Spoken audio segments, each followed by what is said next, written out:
శబరిమల వెళ్లే భక్తులకు శుభవార్త. మచిలీపట్నం నుంచి కొల్లం మధ్య ప్రత్యేక రైలు నడుపుతున్నట్లు దక్షిణ మధ్య రైల్వే ఒక ప్రకటనలో తెలిపింది. ఈ రైళ్లు వయా గూడూరు, రేణిగుంట మీదుగా వెళ్తాయి.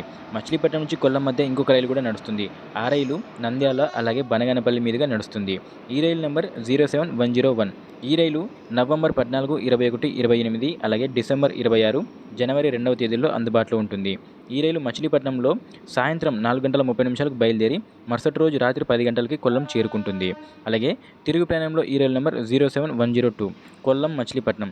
కొల్లంలో 2:30 బయలుదేరి మరుసటి రోజు ఉదయం 8 గంటలకు మచిలీపట్నం చేరుకుంటుంది. ఈ రైలు నవంబర్ 16, 23, 30 అలాగే డిసెంబర్ 28, జనవరి 4వ తేదీన అందుబాటులో ఉంటుంది. ఈ రైలు యొక్క స్టాప్స్ కనుక చూసుకుంటే గుడివాడ, విజయవాడ, తెనాలి, బాపట్ల, చీరాల, ఒంగోలు, నెల్లూరు, గూడూరు, రేణిగుంట, కాట్పాడి, జోలార్పేట, సేలం, ఈరోడ్, తిరుపూర్, పొదనూరు, పాలకాడ్, త్రిశూర, ఆలువ, ఎర్నాకుళం టౌన్, కొట్టాయం, తిరువల్లూరు, చెంగనూరు మీదుగా అయితే కొల్లం చేరుకుంటుంది.